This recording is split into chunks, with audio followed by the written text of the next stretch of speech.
my poem American Orange Revolution,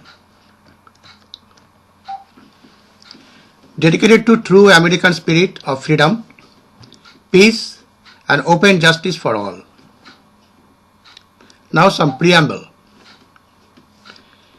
In the councils of government, we must guard against the acquisition of unwarranted influence, whether sought or unsought, by the military-industrial complex. The potential for the disastrous rise of misplaced power exists and will persist. Dwight D. Eisenhower, Farewell Address to the Nation, January 17, 1961.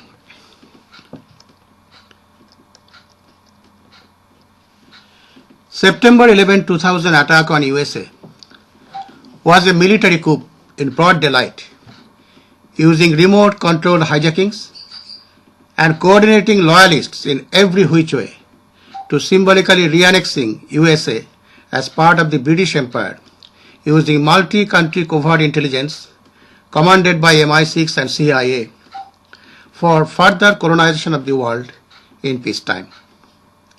There were no physical hijackers. The proof is in the ebook Real Path to 9/11 from Trafford Publishing USA 2010 by Kolke. Thus, without 9/11 open public investigation, American government is corrupt and criminal regime, making all talk about world peace, security and multi-faith moot points.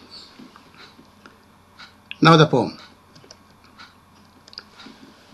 My fellow Americans must have learned from watching television how quick Orange Revolution thrived around the parts of the ancient civilization. Oklahoma City bombing and September 11 destruction, all related obstructions of justice, sealing documentations, detentions and abuses, disregarding open, honest investigations, made military, CIA, FBI, NSA, and State Department criminal organizations. Media objective against rule of law and proof of convictions. Politicians mute and naive, inactivating political organizations, requiring immediate revival of American Orange Revolution.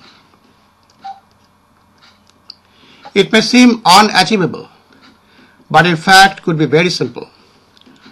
Without politicians who ignore truth as untouchables, ideologically bonded to the United Kingdom of Israel, fear being labeled as soft on crime and too liberal, support troops violating international laws of war crime tribunals, without media that avoid news as unmarketable, and finally, without leaders who whisper Armageddon.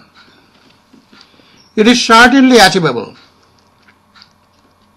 Implementing preemptive peaceful mass revolution, guarding CIA, FBI, NSA, Pentagon in Washington, releasing all documents for open distribution, taking over media like CNN for public television, converting Fed as an open government institution, ensuring media reflect population distribution, and singing in chorus the song for American freedom, then conquer we must, when our cause it is just, and this be our motto, in God is our trust, and the star-spangled banner in triumph shall wave over the land of the free and home of the brave.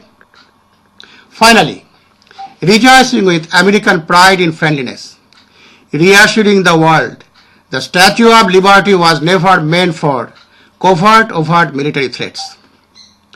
Pose by Kolke. And now post-tumble. What's wrong with America? Economically, politically, and militarily, especially since 9/11 destruction of America.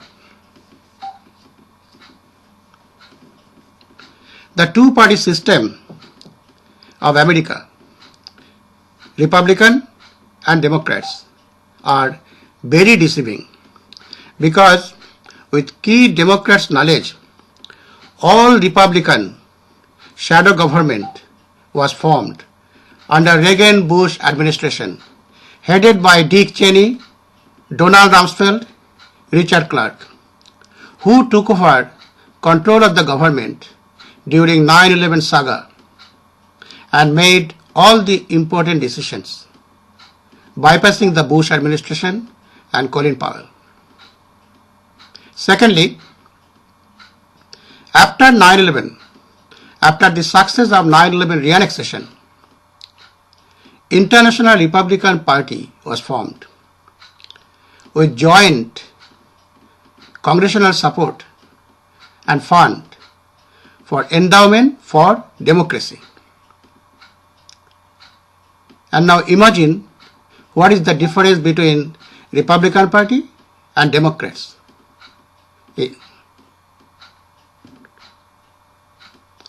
Ever wondered why on 9/11 no Superman, Batman or Spider-Man came to rescue Pentagon and World Trade Center? Or James Bond couldn't stop the London subway bombing? Once one reads the book, Real Path to 9/11, it would be obvious that they couldn't see the enemy within and was probably submerged in reading fiction like Harry Potter. When wise act ignorant or indifferent, world becomes a dangerous place. God bless America. God bless our world for peace and harmony.